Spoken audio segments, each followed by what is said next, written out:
Howard Hoover has lived in Ohio for all of his life, but this World War II veteran and family man has traveled all around the world. Howard was born to Jesse and Clarence Hoover on June 21st, 1924, in Ravenna, Ohio. Well, I didn't see my dad because he worked a lot of hours. And he walked back and forth to work most of the time. And I would say that we always had enough to eat and enough clothes to wear. He grew up in a house where his mother, well, his dad always worked. His dad always had a job during Depression. They were what you'd call well off. And he would give her so much money. And there was a store on the corner, and she would send one of them down for a loaf of bread. She wrote that down on a piece of paper and how much they paid for it.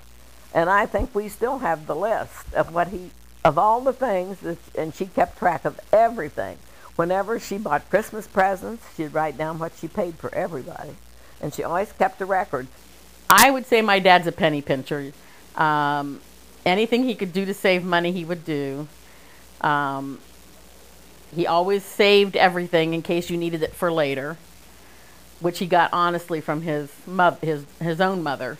Because we used to go to Grandma's house, and she would have old bread sacks that she'd washed out and hanging on the cabinets to dry to use for instead of buying baggies. And so I think he got it honestly from her. So he's very proud about the fact when he can go dig something up that you need and you don't have to buy it. On December 7th, 1941, the United States was attacked by the Empire of Japan. Howard was drafted into the Army Corps of Engineers and sent to Africa, Italy, and finally Europe to do his part in the fight against tyranny. As far as being drafted, it just like anybody else, probably didn't care too much about it, but I didn't think too much about it. I figured I had to go, and that was it. So there wasn't too much worrying about it. Howard was in World War II, and he hardly ever talked about the war. I know this one young sergeant, I remember bringing him back on a Jeep, and his face was real white.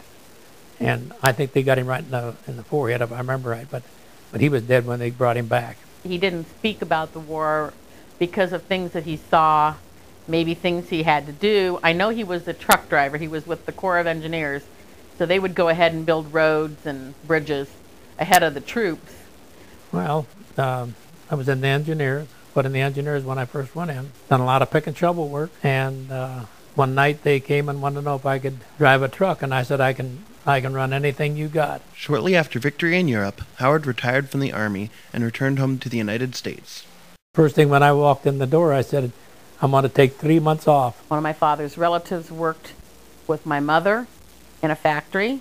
My mom had come up here from West Virginia, got a job, and my father had just come back from the service. My aunt worked at the same shop that Sarah worked, and for a month or two, she kept that to me about, she had a girl she'd like to meet. I kept kind of putting her off. So she said one day, there's something wrong with my car. I'd like for you to fix it. Well, when I went to take it in to meet her at the shop, it just so happened that Sarah Marie was closed, and my aunt called her over. One day, they happened to be together in a car, and as we came out of work, it was sort of funny. I think it was planned.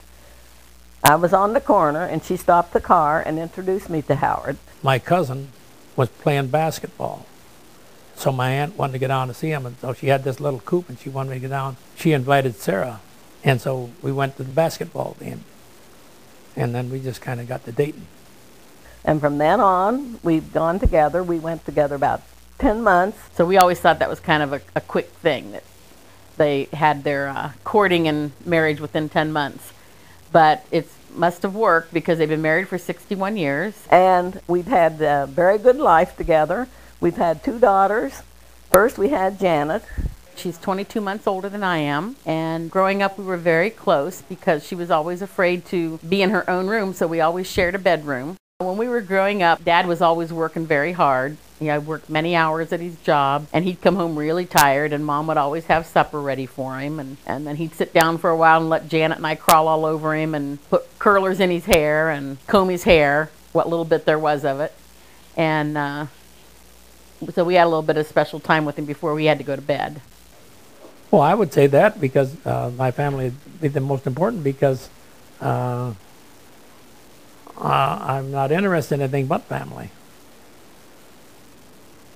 And keeping them worked up. Howard and Sarah moved from their Rock Spring Road house in the summer of 2007. They moved in with Ruth Ann, who had an addition put onto her house so that she can be closer to her parents.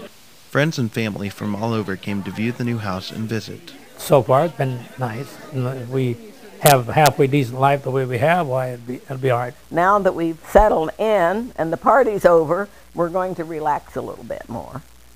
And maybe, just maybe, Howard will have time to mow the lawn more because he got a new lawnmower.